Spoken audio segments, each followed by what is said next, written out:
Olá, bem-vindos! Hoje, a gente vai mergulhar de cabeça em um dos comandos mais, digamos, radicais e transformadores de toda a Bíblia. Ele está lá em Colossenses, capítulo 3. E, já vou adiantando, não é um conselho suave, não é uma sugestão amigável. É literalmente uma ordem de execução. Quem nunca sentiu isso, né? Aquela briga constante lá dentro. Uma parte de nós querendo fazer o que é certo, buscar o bem, enquanto outra parte teimosa fica puxando de volta para aqueles velhos hábitos, para aquelas velhas manias. É um verdadeiro campo de batalha, e essa guerra acontece dentro do nosso próprio coração. E é exatamente nesse campo de batalha que a nossa análise vai se concentrar hoje. E o mais curioso é que quando a gente busca uma resposta para essa guerra interna, talvez a gente espere um conselho gentil, um plano de 5 passos para se sentir melhor. Mas olha, o que a gente encontra na Escritura é algo muito mais drástico. A resposta bíblica não quer negociar com o problema, não sugere terapia, ela emite uma sentença de morte.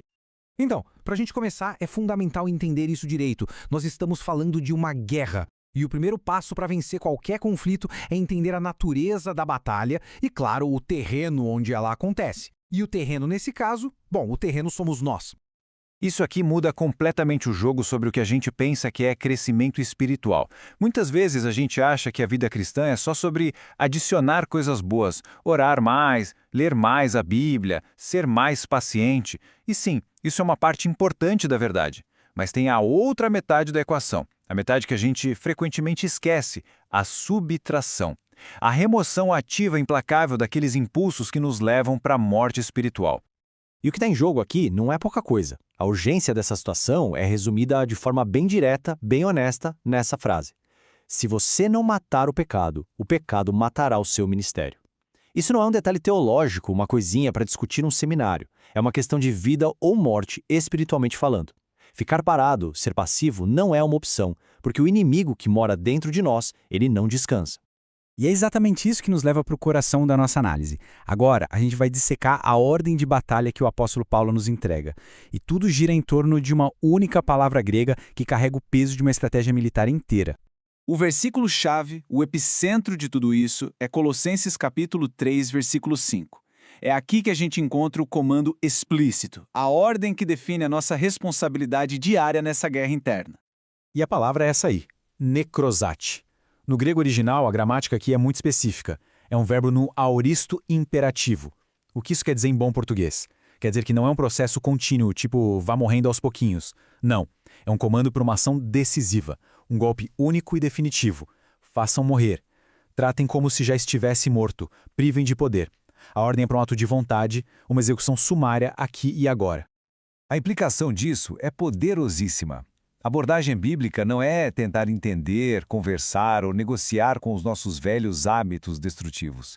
Não é sentar a nossa velha natureza num divã. É declarar guerra e lutar para aniquilar. É uma mudança de perspectiva radical. A gente não gerencia o inimigo, a gente executa o inimigo.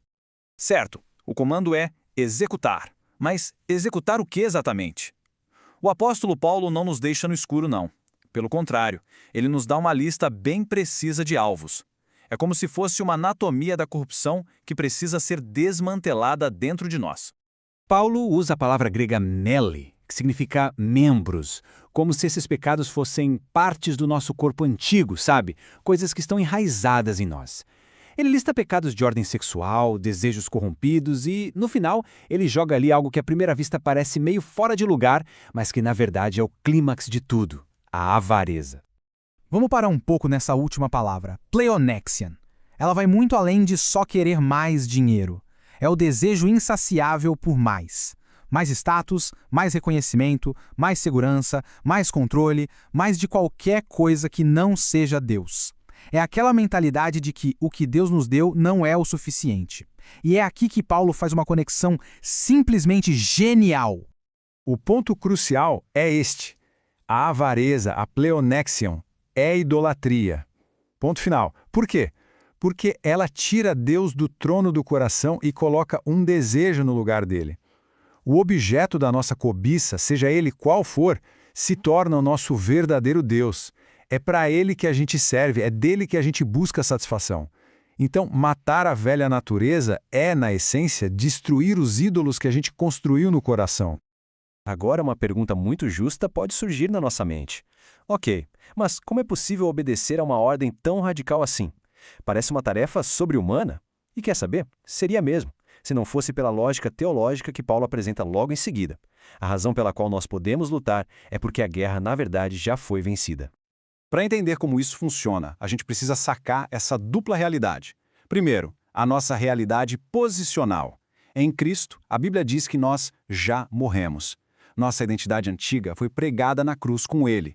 Isso é um fato, já aconteceu. O comando "façam morrer", então, é a nossa responsabilidade prática. É o nosso trabalho diário de viver de acordo com essa nova identidade. É basicamente alinhar o nosso comportamento com quem nós já somos em Cristo. E olha, isso muda tudo, muda completamente a perspectiva da luta.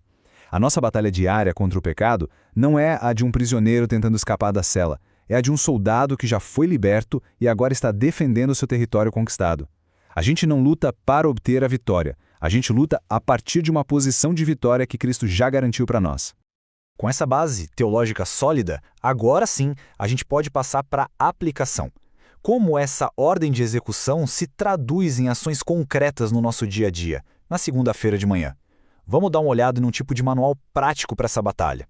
O processo pode ser dividido em 3 passos bem estratégicos. Primeiro, identifique o alvo. Tem que dar nome aos bois. Qual é o membro específico que está agindo? É a impaciência? É a cobiça? É a impureza? Dê um nome para ele. Segundo, corte o suprimento.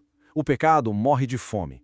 Quais são as fontes, as situações, os pensamentos que alimentam esse comportamento? É preciso cortar.